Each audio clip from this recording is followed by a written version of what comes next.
Lieutenant general Nadeem Raza chairman joint chiefs of staff committee تعینات۔ Lieutenant general Nadeem رضا کی وزیر اعظم سے ملاقات۔ 27 نومبر کو جنرل زبیر محمود حیات کے سبکدوش ہونے کے بعد chairman joint chiefs of staff committee کا عہدہ سنبھالیں گے۔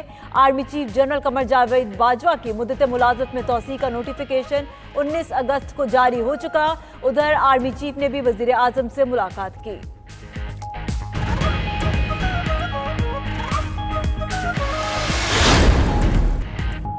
حکمران جماعت کو مشکل درپیش، روزانہ کی بنیاد پر چلے گا foreign funding case. Election commission کی scrutiny committee P T I کے خلاف غیر ملکی فنڈنگ کیس کی 26 نومبر سے روزانہ کی بنیاد پر تحقیقات کرے گی۔ ادھر تحریک انصاف کا بھی نون لیگ اور پیپلز پارٹی کے خلاف روزانہ کی بنیاد پر تحقیقات کے لیے درخواست دائر کرنے کا فیصلہ۔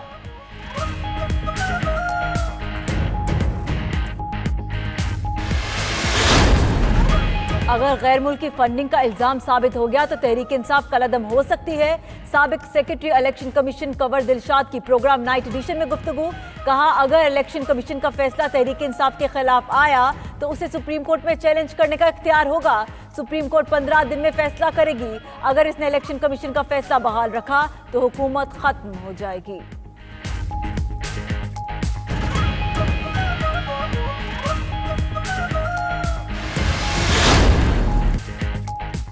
جے یو آئی کو بلوچستان حکومت کی پیشکش ہوئی۔ مولانا فضل الرحمان کا انکشاف۔ کہا حکومت کی طرف سے ان کی جماعت کو چیئرمین سینٹ اور گورنر خیبر پختونخوا کے عہدوں کی بھی پیشکش کی گئی، انہوں نے پیشکش ٹھکرا دی۔ مزید بولے آزادی مارچ سے نون لیگ کو جزوی ریلیف ملا، حکومت کی جڑیں کٹ گئیں، اب صرف تنا گرانا باقی ہے۔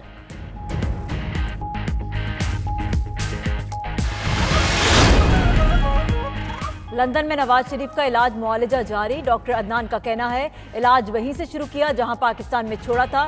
کنسلٹنٹس کی ٹیم علاج کی نگرانی کر رہی ہے۔ صحت کی بحالی میں کچھ ماہ بھی لگ سکتے ہیں۔ بہت سی معلومات پرائیویٹ ہیں، بتائی نہیں جا سکتی۔ اگلے ہفتے کے درمیان پی ای ٹی سکین ہوگا۔ اسٹیرائڈز کے مضر اثرات پر بہت زیادہ ہیں۔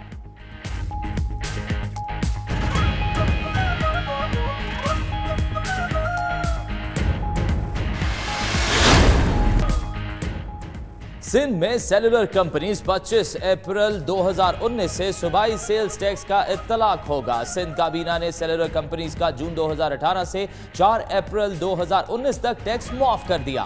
کابینہ اجلاس میں سندھ ریونیو بورڈ نے بریفنگ دی۔ عدالت عظمیٰ نے سیلولر کمپنیز سے سندھ سیلز ٹیکس کی وصولی پر پابندی عائد کی تھی۔ سیلولر کمپنیز سے ٹیکس وصولی نہ ہونے سے سندھ کو 6 ارب روپے کا نقصان ہوا۔ جعلی اکاؤنٹس کیس۔ نیب راولپنڈی نے چیئرمین اوورسیز ہاؤسنگ سوسائٹی اعجاز ہارون کو گرفتار کر لیا۔ نیب حکام کے مطابق اعجاز ہارون نے سوسائٹی میں 12 پلاٹ غیر قانونی فروخت کیے۔ لین دین جعلی اکاؤنٹس کے ذریعے کیا گیا۔ اعجاز ہارون نے اومنی گروپ کے لیے منی لانڈرنگ کی۔ اعجاز ہارون پی آئی اے کے چیئرمین بھی رہ چکے۔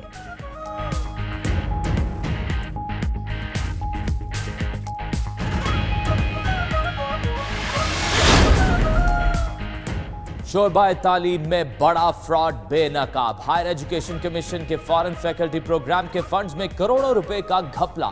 گورنمنٹ کالج یونیورسٹی لاہور کے Abdus Salam school of mathematical sciences میں غیر ملکی اساتذہ کی بھرتی میں 63 کروڑ روپے کی کرپشن کی گئی۔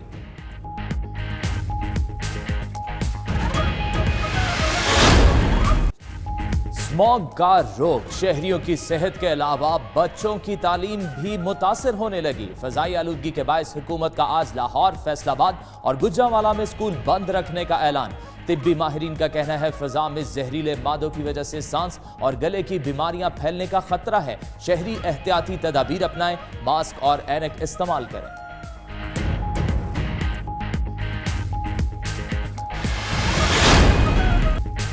سرد موسم میں گرما گرم مچھلی کھانے کا لطف ہی اور ہوتا ہے۔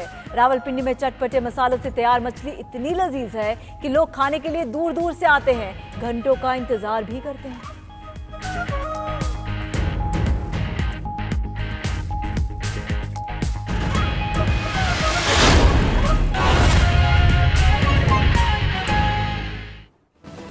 بسم اللہ الرحمن الرحیم۔ اور ہماری جماعتیں کسی بیرونی لابی کے ہاتھوں ہائی جیک نہ ہو جائیں یا بیرونی عناصر ہماری جماعتوں کے اندر فنڈنگ کے ذریعے اپنے ایجنڈاز امپوز نہ کر سکیں۔ اس حوالے سے الیکشن کمیشن آف پاکستان اور جو ہمارے ملک کے قوانین ہیں وہ تمام سیاسی جماعتوں کو پابند کرتے ہیں کہ وہ تمام بیرونی ٹرانزیکشنز کو ٹرانسپیرنٹ انداز میں کریں، جو بھی بیرونی فنڈنگ انہیں موصول ہوتی ہے اسے شفاف انداز میں رپورٹ کریں، تاکہ ہماری سیاست اور ہماری جمہوریت بیرونی اثرات سے آزاد ہو کے قومی مفاد کے اندر کام کر سکے۔ مجھے اس بات پہ بہت افسوس ہے کہ وہ جماعت اور وہ لیڈر جو سب کے اوپر کردار کشی کر کے، کیچڑ اچھال کے اور خود کو مسٹر کلین ثابت کرنے کی کوشش کرتے ہیں، اور وہ جماعت کے جس نے کرپشن کے اوپر اپنا پورا بیانیہ بلڈ کیا، آج یہ معلوم ہو رہا ہے کہ پاکستان کے اندر سیاست میں سب سے زیادہ کرپشن کی وہ خود مرتکب ہوئی ہے۔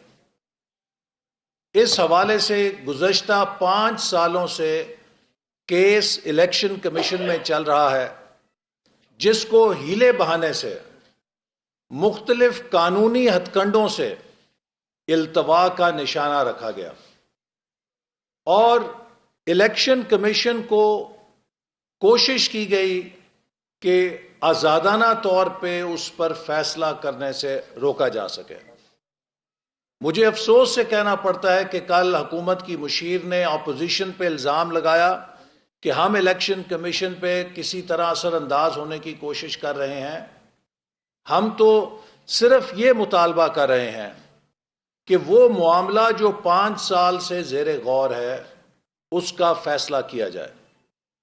حکومت ایک میتھڈ کے ذریعے، حکومت ایک حکمت عملی کے ذریعے،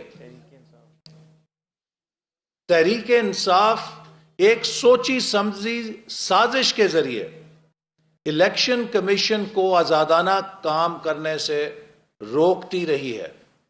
الیکشن کمیشن پہ اپوزیشن اثر انداز ہونے کی کوشش نہیں کر رہی، بلکہ تحریک انصاف نے الیکشن کمیشن پر مختلف قانونی ہتھ کنڈوں کے ذریعے اثر انداز ہونے کی کوشش کی ہے۔ اور اب ہمیں سمجھ آیا ہے کہ کیوں کر تحریک انصاف الیکشن کمیشن کے 2 ممبروں پر اتفاق رائے کرنے سے رک رہی تھی، کیوں کر وہ 2 ممبران الیکشن کمیشن کی تقرری پر اتفاق رائے کو روک رہی تھی، کیونکہ وہ الیکشن کمیشن کو نامکمل کر کے، ادھورا کر کے اس کے مواخذے سے بچنا چاہتی تھی۔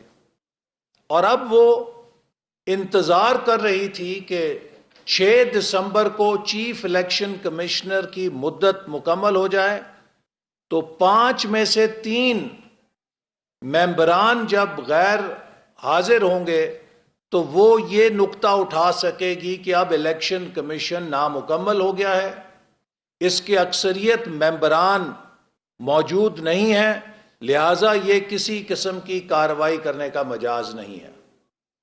اس مقصد کے پیش نظر ہم نے کل الیکشن کمیشن میں استدعا جمع کرائی کہ چیف الیکشن کمیشن کے ٹینیور کے دوران، جبکہ الیکشن کمیشن 40 سے زیادہ میٹنگز کر چکا ہے اس معاملے کی، ہماری خواہش ہے اور درخواست ہے کہ اسے مکمل کیا جائے۔ آج حکومتی ایک نمائندے نے ہم پر بھی الزام لگایا، میں ریکارڈ پہ بحیثیت سیکرٹری جنرل کہنا چاہتا ہوں کہ مسلم لیگ نون کا کوئی اکاؤنٹ ان رپورٹڈ نہیں ہے۔ تحریک انصاف کے 23 اکاؤنٹ ایسے ہیں جو الیکشن کمیشن کو رپورٹ نہیں کیے گئے، اور اسٹیٹ بینک نے ان کی تصدیق کی ہے کہ وہ تحریک انصاف کے مختلف رہنما اسے ان اکاؤنٹس کو آپریٹ کرتے ہیں جن اکاؤنٹس میں ملینز آف ڈالرز کی۔ حکومتی ایک نمائندے نے ہم پر بھی الزام لگایا، میں ریکارڈ پہ بحیثیت سیکرٹری جنرل کہنا چاہتا ہوں کہ مسلم لیگ نون کا کوئی اکاؤنٹ ان رپورٹڈ نہیں ہے.